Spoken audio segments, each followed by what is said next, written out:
Thanks for watching News Center Maine Plus. I'm Brian Iacono. There are a lot of Maine candidates in the running for political office in 2026. Our team will be interviewing them one-on-one and posting them right here for you to watch in full.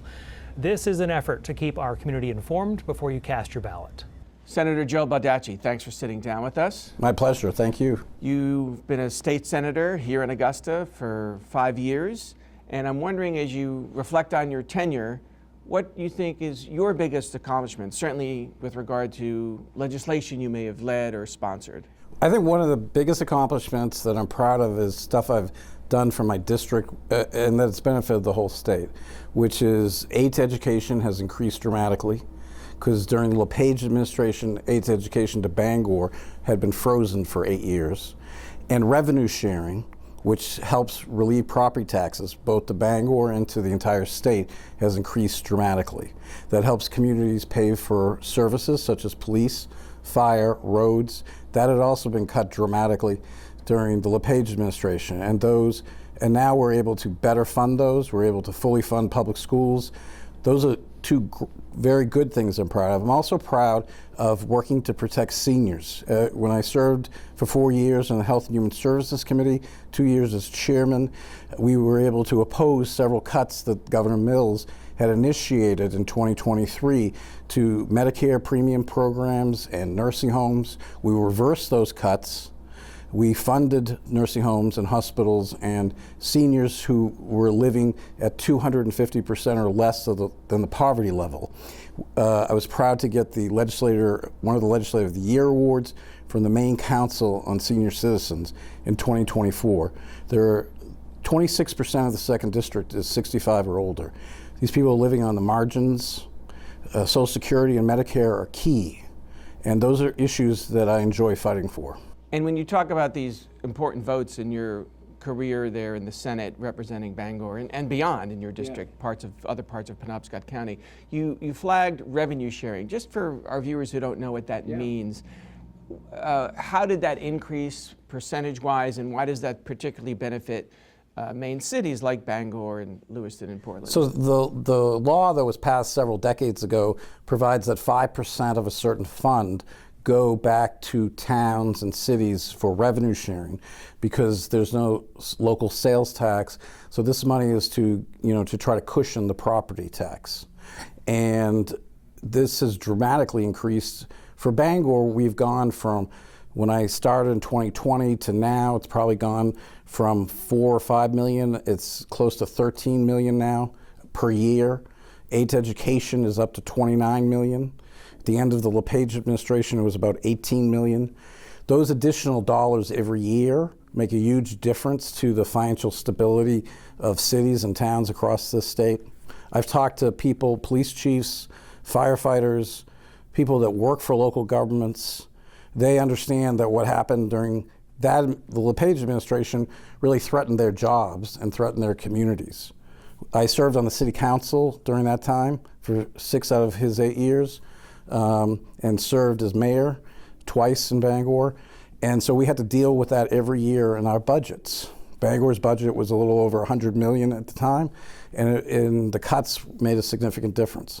Paul LePage was the Republican governor, elected and served in the 2010s. At the same time, you were on, as you just said, the Bangor City Council, and for a stint, the rotating mayor. Correct. You said in your announcement speech that you had stood up to the LePage administration and won. Can you be more specific? Sure. How you did that? In 2017, the LePage administration proposed putting a privately run jail that would be barbed wire detention center in the middle of a residential facility off the Hogan Road in Bangor. Okay. First of all, there was no consultation with the city government. The police department, because I talked to the police chief, they were never consulted, because if anything happened at this detention center, this is going to be a detention center for the criminally insane. If anything happened there, anybody escaped, it was going to be the responsibility of the Bangor Police Department or area law enforcement to go after this person.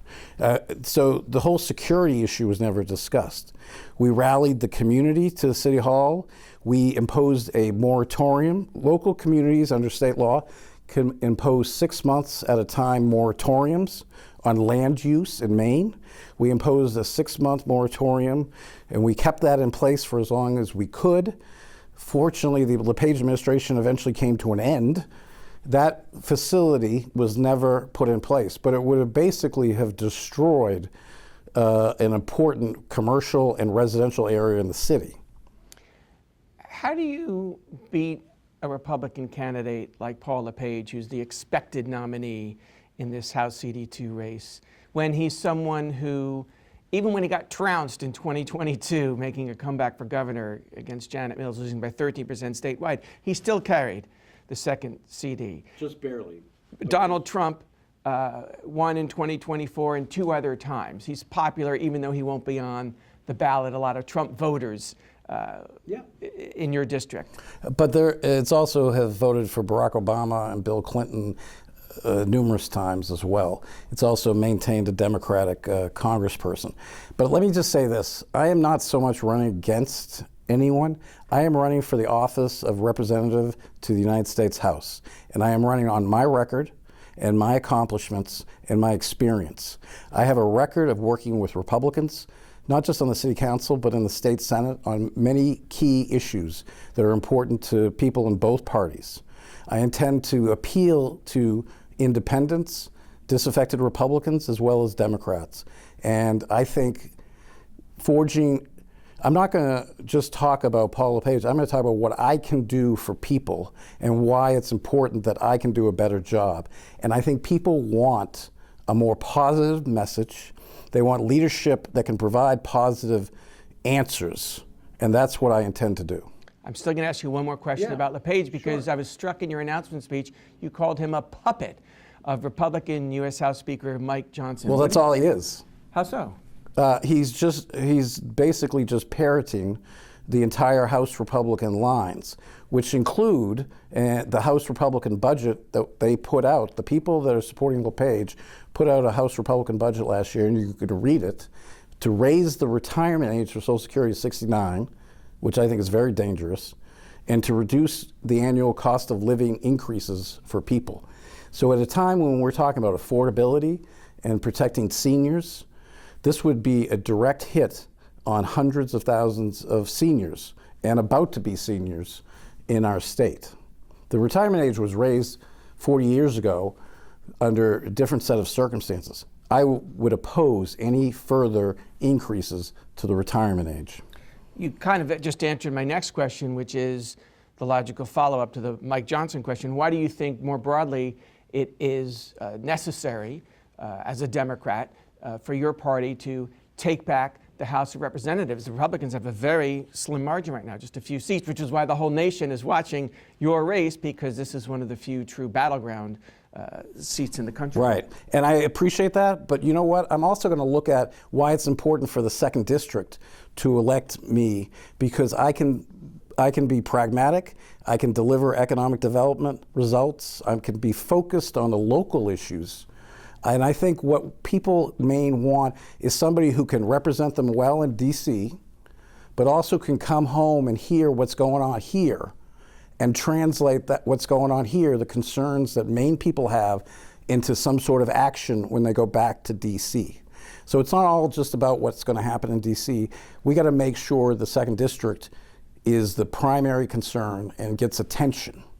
I don't think that would happen if the other candidates won. I think I have the experience and the record to make sure that people's concerns are translated into action. But you don't think Democrats need to retake the House, for instance, to be a bigger check on President Donald Trump? If I got elected, Democrats for taking the House would only help the 2nd District, because then I would be in a majority position to help influence legislation more than if I was in the minority party. But I just tell you, my brother John was in the minority for 8 years in the House, was able to work with Republicans, and one of the things I would like to do that's separate from that whole ideological debate is get on the House Agriculture Committee, because it dictates the entire Farm Bill and the Farmers Home Administration, which is critical to a district like the 2nd District. Which is a committee that I believe Democrat Shelley Pingree, who represents the 1st District, is on. She is on that, but the 2nd District as well needs to be on that, because we have a different set of agricultural interests that need to also be represented. It would be great for Maine to have 2 members of Congress on that committee. But it's very important. This is one of the most rural districts in the country, where farming, fishing, logging is part of the critical economy of our area. Senator, why do you think you're a better Democratic nominee for this district than your rivals for the seat? I'm thinking of Matt Dunlap, the state auditor, longtime former Secretary of State, also a state legislator before that. He's 60, like you. And then there's Jordan Wood, the former congressional staffer. He's 36. Dunlap says he has the most experience, and Wood says he represents generational change. How do you stand out in that crowd of three? So let me just say this. I am the only candidate in either party who has actually won an election in the last 10 years. I've won 4 elections, primary, 3 generals for state senate. I'm also the only candidate in either party that has a legislative record in the last 8 years. My votes are there. People can look at my votes on healthcare, education, jobs. I've had excellent ratings in terms of protecting people's interests in healthcare, education, jobs, the environment. No other candidate on either side has a recent legislative record or has won elections in the last decade. My elections in state senate, I've overperformed the ticket. I've run about 8 points ahead of the national ticket. In the last election, I even ran ahead of Representative Golden. So I've been able to get independents and disaffected Republicans. I've lived my entire life in the 2nd District. I was raised there. I've raised my family there. I have a small business there. I worked in a family small business. So when you work in a small business, whether it's the restaurant or a law office or whatever, you deal with everybody. You don't deal just with Democrats. You don't just serve Democrats. You serve everybody that needs help. And that's what I've done. I've made friends and allies with Republicans, independents, Democrats, because I've worked on issues important to them and to their communities. You said in your announcement speech, as part of this record you just alluded to, that you've always stood up for reproductive rights. Yes. And just in the last few years, there have been some big ones in the Maine state legislature where Democrats have a majority, which Governor Mills supported and even championed. I'm thinking, for instance, of the law now that bars state law enforcement employees from participating with out-of-state investigations of abortion providers, or her later in pregnancy law, which allows abortions after fetal viability, 24 weeks, if a doctor deems it medically necessary. You supported those measures, correct? And yes. And tell me why. I've been pro-choice my entire life, and I'll tell you why. Because I have a strong belief in the Constitution of the United States and the individual right to privacy. The original abortion decisions, Roe versus Wade, are based on a line of cases involving protecting personal privacy, not just of women, but of couples, of single people, in terms of a whole range of contraceptive, reproductive, personal family issues. I don't think the government can be in your bedroom, and I think that's not going to solve any problems. I think we have to allow a zone of privacy. I think people have a constitutional right to a certain level of individual privacy, and that is what's tied up with a lot of these issues, is we can't mandate and tell people what health care they're going to get. And also, there's also the issue that before abortion was legal, women's lives were at stake because of botched abortions, of poor health care options. And the last thing I want to see is that Maine is helping other states in enforcing 19th century laws about people's bodies. That is antithetical. That's really against everything I believe in. You also said in your announcement speech that on day one, if you're in the House of Representatives, you would introduce a bill to stop Wall Street from buying up homes and turning Maine into a state of renters rather than homeowners. How would that work? And don't we already have a similar law like that in the state of Maine that's helping at least manufactured home parks hold on to their homes? What's your idea? And if that would be on different? the manufactured home parks, I was sponsored some of the legislation. I sponsored the bill that passed and got funded to help mobile home park residents buy their home. We need to have a similar strategy with residential homes. We need to, in addition to discouraging or prohibiting out-of-state investors. I think there should be limits on out-of-state investors. But we also are going to have to protect homeowners. We're going to have to give them much more increased property tax exemptions. Property tax relief is one issue that also threatens home ownership. That I have a bill that's was passed in the chambers that's on appropriations that would double the homestead exemption. I mean, we need to go in that direction also. But yeah, I would try to reduce the economic incentives that exist both in our tax laws and our regulatory laws that give these multinational corporations incentives to come in and buy up real estate. I think Maine people should have the first dibs. This is an open seat because Congressman Golden decided not to run for a fifth term, and he's famous for splitting from the National Party. Sometimes on the only House Democrat, or one of the few who votes this way or that way, different from his party. Before you got in the race, Matt Dunlap was challenging him, and before Golden dropped out, was challenging him kind of from the left. I'm wondering if you yourself have any criticisms or differences with Congressman Golden's voting record. Well, I was never shy about expressing my criticisms of his voting record. I think there were several, particularly appropriations bills, that was part of the prior administration's efforts to raise family incomes. The annual stipend, the monthly stipend to families with children was cut child poverty in half in the state of Maine. There was a number of economic things that I disagreed with him because I think ultimately they would benefit the second district. But I completely respect his service. He's been able to negotiate a very difficult district and be elected, and 8 times out of 10, I could agree with him. And I think he chose very personal reasons not to run again. But I have my own path, and when people ask me questions like that, I have 12 years, not only in city council and mayor, but 6 years in the state senate. I have my own record that I'm going to continue staying true to. Lastly, I knew that your brother John, who you referenced earlier, was governor of Maine. A lot of our viewers will remember that. And that he had served in Congress, the very seat that you're running for. I didn't know until you mentioned it in your announcement speech that your father had been an organizer for former legendary Maine Senator Governor Ed Muskie, and of course candidate, I believe, John F. Kennedy, when he ran for president in 1960. What else do you want Mainers and your constituents to know about you that they may not know as you embark on this journey? Well, I just want to say my parents were obviously very special people, and they were children of immigrants who grew up in poverty, and they worked every day of their life.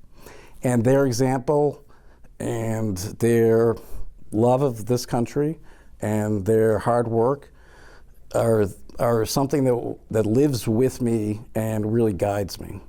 Dad is, we often kidded John years ago that he was running on the coattails of the restaurant. My family had a restaurant for 75 years in Bangor. You'd go up to Aroostook County or Washington County. We hosted basketball teams, football teams, all kinds of championship stuff there. It was a lot, and I worked there for 10 years. Sometimes I had to work under John's supervision, which, brothers do argue sometimes, but obviously he was the older brother, so I had to follow his advice. But we had a lot of fun. I'm the youngest of 8. 7 of us went through the University of Maine, and we're the first generation in our family to go to college. So a lot of these things are very important to us, and we want to make sure we can share those benefits with everybody in our district where I've lived my entire life. Senator Joe Baldacci, thank you for your time. Thank you very much. And good luck with the campaign. Hey, thank you very much. All right. I appreciate it.